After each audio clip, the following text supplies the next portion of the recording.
മനസ്സിന്റെ എന്ന് വെച്ചാല് സ്വസ്ഥത. ഏതാകൃതി? Round, happiness, sphere, square, rectangle, triangle? പറയാൻ പറ്റത്തില്ല. ആധാനം സമാനസപ്പെടുമ്പോൾ സമാധാനം ഉണ്ടാകും. എന്താ? ആധാനം സമാനസപ്പെടുമ്പോൾ എന്തുണ്ടാകും? ആധാനം എന്നാൽ തൂണുകൾ, ഭിത്തികൾ. പണ്ട് കാലത്ത് നമ്മുടെ നാട്ടിൽ ഈ കോൺക്രീറ്റ് അല്ല, ഉത്തരം വെക്കുകയാണ്, ഓടിടുകയും. അപ്പൊ തടി കൊണ്ടുള്ള ഉത്തരം വെക്കുമ്പോൾ മൂത്താശാരി വന്നാൽ ആദ്യം നോക്കും, ആധാനം സമാനസപ്പെട്ടിട്ടുണ്ടോ എന്ന് നോക്കും. സമാനസപ്പെട്ടിട്ടില്ലെങ്കിൽ അയാൾ പറയും, ആധാനം സമാനസപ്പെടാത്തത് കൊണ്ട് ഇന്ന് ഉത്തരം വെക്കാൻ കഴിയില്ല എന്ന് പറയും. അപ്പൊ ആധാനം എന്ന് പറയുന്നത് ഭിത്തികൾ. ഇത് ഇക്വിലിബ്രിയമാകണം, സമതുലനാവസ്ഥയിലാകണം. എങ്കിൽ മാത്രമേ എന്ത് നിൽക്കുള്ളൂ? മേൽക്കൂര. അപ്പൊ സമാധാനം എന്ന് വെച്ചാൽ എന്താ? രണ്ടുപേരും കൂടെ ഒരുപോലെ നിൽക്കണം. സമാധാനം നഷ്ടപ്പെടുന്നത് എവിടെയാ? ഒരാൾ മുകളിലും ഒരാൾ താഴെയും, ഒരാൾ വലുതും ഒരാൾ ചെറുതും, ഒരാൾക്ക് സ്നേഹം കൂടുതലും ഒരാൾക്ക് സ്നേഹം കുറവും. അതുകൊണ്ട് സ്നേഹം ഉണ്ടാകണം, സമാധാനം ഉണ്ടാകണം, ദീർഘക്ഷമ ഉണ്ടാകണം, ഇന്ദ്രിയ ജയം ഉണ്ടാകണം, സെൽഫ് കൺട്രോൾ ഉണ്ടാകണം. വിവാഹത്തിന് മുമ്പ് എങ്ങനെ പോയി എന്നുള്ളതല്ല വിഷയം, അല്ലേ? ചില ആൺപിള്ളേർക്ക് ഒരു കുഴപ്പമുണ്ട്. ഫസ്റ്റ് നൈറ്റ് ഒരു ചോദ്യം ചോദിക്കേണ്ടി, ഞാൻ കോളേജിൽ പഠിക്കുന്ന സമയത്ത് എനിക്ക് 2-3 ലവ് ലെറ്ററൊക്കെ കിട്ടിയായിരുന്നു, നിനക്കുമല്ലോ കിട്ടിയായിരുന്നു. പാവം പെണ്ണ, ഇനി ആരാണ് എൻ്റെ ജീവിതത്തിൽ? ഇയാള് മാത്രമേ ഉള്ളൂ. പാവം ഇവളെന്ത് ചെയ്യുന്നറിയാമോ? ഇന്നത്തെ ലോകത്തിൽ ലവ് ലെറ്റർ കിട്ടുന്നത്, ലവ് ലെറ്റർ ഇപ്പൊ ഇല്ല, മെയിൽ ഇല്ലാത്ത ആരും ഇന്നത്തെ ലോകത്തിലില്ല. എല്ലാവർക്കും കിട്ടിയിട്ടുണ്ട്, എല്ലാവർക്കും കൊടുത്തിട്ടുണ്ടാകാം, കിട്ടിയിട്ടുണ്ട് എന്തായിരുന്നാലും. ഈ പാവം പെണ്ണ് എന്ത് ചെയ്യുന്നറിയാമോ? ഇയാളോടത് പറയും, ഇയാളിത് മനസ്സിൽ വെച്ചേക്കും. പിന്നെ എന്തെങ്കിലും ഇഷ്യൂ വന്നാൽ ഇത് വെച്ചാണ് പണി. നിന്നെ എനിക്ക് പണ്ടേ അറിയാം, നീ അന്ന് എങ്ങനെയാണെന്നറിയാം. അതുകൊണ്ട് കല്യാണം കഴിച്ചവരോട് ഇനി പറഞ്ഞു നിന്നിട്ട് കാര്യമില്ല, കല്യാണം കഴിക്കാനുള്ളവരോട് പറയുകയാണ്, ഈ ചോദ്യം ചോദിക്കരുത്. അഥവാ ചോദ്യം ചോദിച്ചാലും ഉള്ള കാര്യമൊന്നും പറയരുത്. പറയാൻ സമയമുണ്ട്. എപ്പോഴെന്നറിയാമോ? നിങ്ങൾ തമ്മിലല്ല, വിവാഹത്തിന് മുമ്പ് പറയാൻ സമയമുണ്ട്. അച്ഛനോട് പോയി പറയണം. എപ്പോഴും കുംഭസാരത്തിൽ മുഴുവൻ കാര്യങ്ങളും, ജീവിതത്തിൽ ഉണ്ടായിട്ടുള്ള അബദ്ധങ്ങളും ജീവിതത്തിലെ പരാജയങ്ങളും പറഞ്ഞ്, പാപങ്ങൾ ഏറ്റുപറഞ്ഞ് ശരിയായ കുംഭസാരം നടത്തി കുടുംബജീവിതത്തിലേക്ക് വരണം. വന്നാൽ ജീവിതം സുന്ദരമാകും, ഒരു പ്രയാസം ഉണ്ടാകില്ല. നമുക്ക് എല്ലാ കാര്യങ്ങളും അഡ്ജസ്റ്റ് ചെയ്യാം. വേണമെങ്കിൽ ഉളക്കേരി കിടക്കാമെന്ന് പറഞ്ഞ പോലെ അഡ്ജസ്റ്റ് ചെയ്ത് പോകാം. പക്ഷേ അഡ്ജസ്റ്റ് ചെയ്യണമെങ്കിൽ എന്ത് വേണം? മനസ്സിന് വിശാലത വേണം. മനസ്സ് പൂർണ്ണമായി വിശാലമാകണം. നമ്മുടെ കൂടെ ജീവിക്കുന്ന ആളിന്റെ വേദനകൾ, ദുഃഖങ്ങൾ, പ്രയാസങ്ങൾ, പ്രതിസന്ധികൾ ഏറ്റെടുക്കാൻ, അത് മനസ്സിലാക്കാനുള്ള കഴിവുണ്ടാകണം. പല പുരുഷന്മാർക്കും ഉണ്ടാകുന്ന പ്രശ്നമാണ്, ഈ ഒരു കഴിവ് നമുക്ക് നഷ്ടപ്പെടും. ആദ്യമൊക്കെ ഭാര്യയോട് ഭയങ്കര സ്നേഹമാണ്. ഒരു കൊച്ചു ഉണ്ടായി കഴിഞ്ഞാൽ പിന്നെ പുരുഷന്റെ വിചാരം ഇവള് പണ്ടത്തെ പോലെ എന്നെ സ്നേഹിക്കുന്നില്ല, നടക്കുന്നില്ല. കാരണം അവളുടെ സ്നേഹം, ഭാര്യ തന്നിരുന്ന സ്നേഹം ഇപ്പൊ എങ്ങനെ കൂടെ കൊടുക്കാൻ പോവുക? അമ്മയായിട്ട് കൊടുക്കാൻ പോവുക. അപ്പൊ പിന്നെ ഇയാളെ മാത്രം സ്നേഹിച്ചോണ്ടിരിക്കാൻ ഒക്കുന്നത് എങ്ങനെയാ? അത് നമ്മളത് മനസ്സിലാക്കണം. ചില പുരുഷ പുങ്കുവന്മാരുണ്ടെന്ന് പറയുന്നേ, കൊച്ചു കരയുമ്പോൾ അടുത്ത മുറി പോയി കിടക്കുന്നു. അതൊക്കെ എന്നാ ക്രൂവാലിറ്റിയാ? ഇങ്ങനെയാണോ ചെയ്യേണ്ടത്? അല്ല. അപ്പൊ സ്നേഹം ഉണ്ടെങ്കിൽ ഇതെല്ലാം ഭംഗിയായിട്ട് നടക്കും. അപ്പൊ ഞാൻ പറഞ്ഞത്, മിന്നിൽ 9 മുത്തുകളുണ്ട്. ഈ 9 മുത്ത് എന്താണ് സൂചിപ്പിക്കുന്നത്? പരിശുദ്ധാത്മാവിന്റെ 9 ഫലം. എന്നിട്ട് മിന്ന് കെട്ടുന്ന നൂല് എത്ര ഉണ്ട്? 7, അല്ലേ?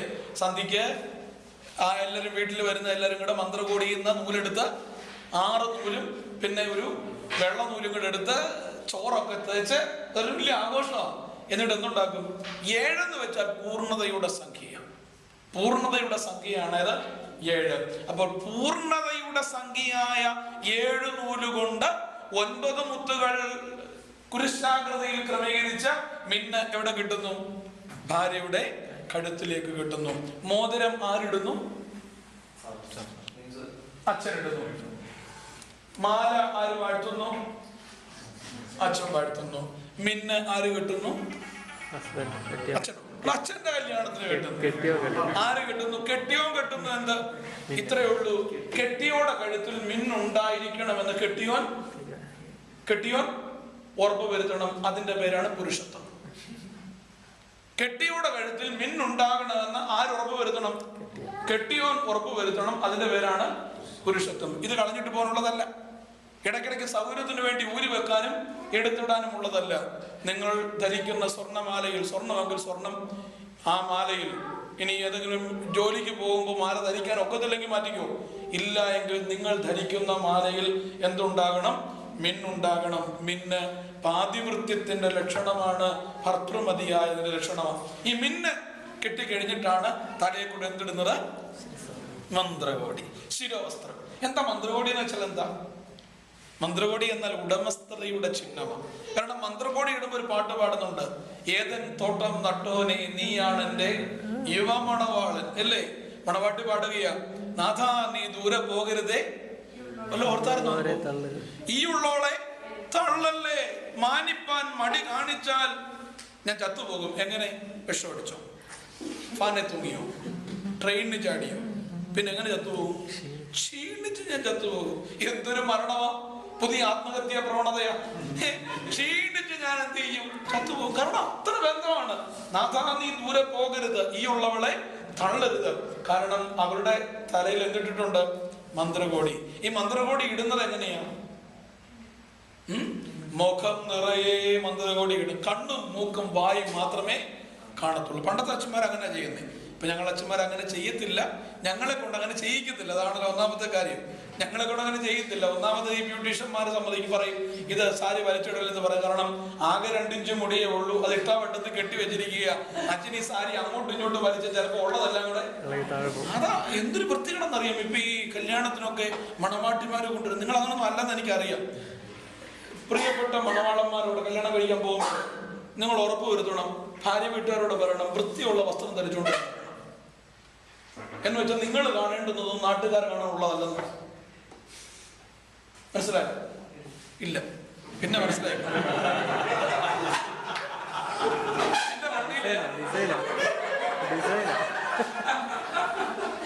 എന്റെ പള്ളിയില് കഴിഞ്ഞ ഞാൻ ഇങ്ങോട്ട് വരുന്ന 2 മാസം മുമ്പ് കല്യാണം നടത്തി. ഷാജിക്ക് അറിയാവുന്നതുകൊണ്ട് ഞാൻ പേരൊന്നും പറയത്തില്ല. എന്തൊരു ഗതികേടാണെന്ന് അറിയാം. അവസാനം ഒരു ഷോഡ് കൊണ്ടുവന്ന് കൊച്ചിന്റെ കഴുത്തെ കൂടെ പൊതച്ചിട്ടാണ് കല്യാണം ആരംഭിക്കാൻ പറ്റിയത്. എന്താ ഇത്? നമ്മുടെ ആളുകൾക്ക് വൃത്തിയായി നഗ്നത മറച്ചുകൊണ്ടുള്ള വസ്ത്രധാരണത്തിന് അറിയാത്തത് എന്താ? അപ്പൊ മനസ്സിലായോ? അതുകൊണ്ട് സാരി കൊടുത്താൽ മതി. സാരിയാണ് ഇന്ത്യക്കാരന്റെ ദേശീയ വസ്ത്രം. ഗൗൺ ഇട്ടാൽ ക്ലൗൺ ആയി പോകും. എന്താ ഗൗൺ ഇട്ടാൽ? ക്ലൗൺ എന്താണെന്ന് അറിയാമല്ലോ. അതുകൊണ്ട് നമുക്ക് ആവശ്യമില്ലാത്ത കാര്യമാണ്.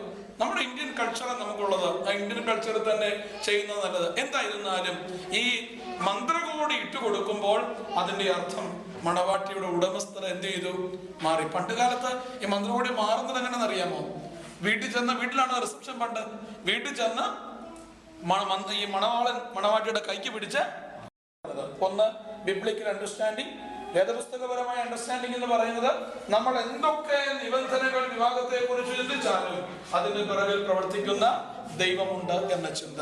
രണ്ടാമതായി നമ്മൾ പറഞ്ഞു, നമ്മുടെ കൂതാശകളിലും കുടുംബജീവിതത്തിന്റെ ഏറ്റവും വലിയ മാസ്മരികതയാണ് കാണാൻ സാധിക്കുന്നത്.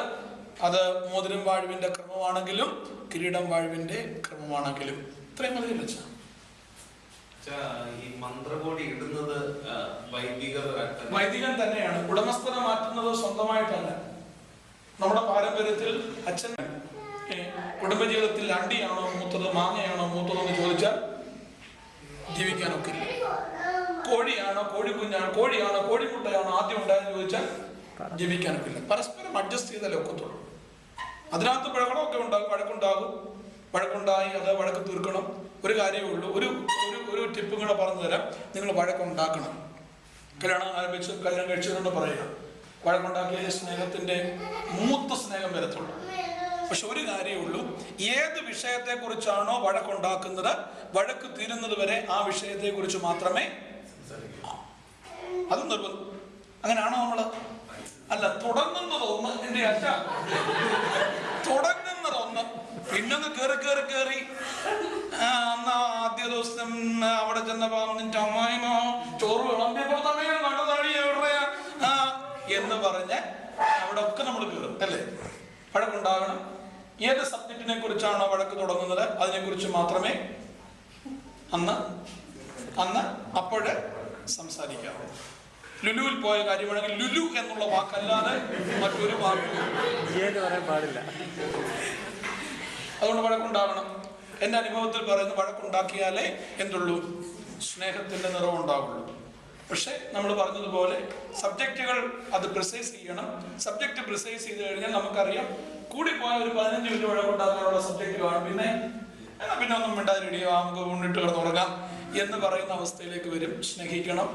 ഞാൻ വീണ്ടും പറയട്ടെ, കുടുംബജീവിതത്തിന്റെ സ്നേഹമാണ് ഏറ്റവും വലിയ സ്നേഹം. ഏറ്റവും നല്ല ജീവിതം ഏതാണെന്ന് ചോദിച്ചാൽ ഞാൻ പറയും കല്യാണം കഴിച്ച ജീവിതം.